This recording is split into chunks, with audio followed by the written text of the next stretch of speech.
స్వర్గీయ ఎన్టీఆర్ గారు చనిపోయే ముందు వరకు తినే ఫుడ్ ఏంటో తెలుసా మీకు? Hi, this is doctor Sanjeev. So ఇవాళ మీకు చెప్పే టాపిక్ ఏంటంటే, మన అన్న ఎన్టీఆర్ గారు చనిపోయే ముందు వరకు కూడా ఉలవలు తినేవారండి. ఉలవలు హార్స్ గ్రామ్ అంటారు. అంటే ఉలవలు ఎంత స్ట్రాంగ్ అంటే బాడీలో, ఆయన చనిపోయే ముందు వరకు కూడా డెఫినెట్గా ప్రతిరోజు తీసుకునేవారు. ఉలవలు ఉడకబెట్టడం కానీ, రసం రూపంలో కానీ. ఎందుకు ఉలవలు అంటే తీసుకోవాలి అంటే, మన బాడీలో నాన్ వెజిటేరియన్కి సమానంగా ఉండే ప్రోటీన్ వెజిటేరియన్కి సంబంధించి ఉలవల్లో ఉంటుంది. అంటే ఒకప్పుడు గ్రామీణ ప్రాంతాల్లో పేదవారు కూడా ఆహారంగా తీసుకునేవారు. అలాగే యానిమల్స్ కూడా ఎక్కువగా పెట్టేవారు. పశువులకి, అలాగే గుర్రాలకు పెట్టేవారు. గుర్రం ఎంత స్ట్రాంగ్గా ఉంటుందో అంత స్ట్రాంగ్ అవుతుంది ఉలవలు తింటే. ఉలవలు తినడం వల్ల మెయిన్ బెనిఫిట్ ఏంటండి?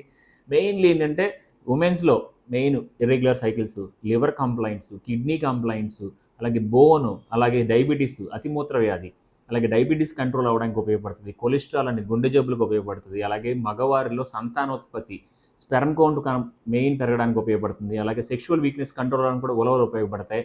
అలాగే కంప్లీట్గా కిడ్నీస్ మీద అద్భుతమైన మందు ఇది. కిడ్నీ స్టోన్స్ ఉన్న వాళ్ళకి కిడ్నీ స్టోన్స్ అన్ని బ్రేక్ అవుతాయి ఇది తీసుకోవడం వల్ల. అలాగే కిడ్నీల యొక్క పనితీరు ఎక్స్ట్రాడినరీ, అతిమూత్ర వ్యాధి కానీ కిడ్నీల పనితీరుకి ఉలవలు అయితే బెస్ట్ మెడిసిన్. సో ప్రతి ఒక్కరు కూడా తెల్ల నల్ల ఉలవలు ఉంటాయి. దీంట్లో zinc, phosphorus and magnesium, iron అన్ని పుష్కలంగా ఉంటుంది, ఫైబర్ ఉంటుంది.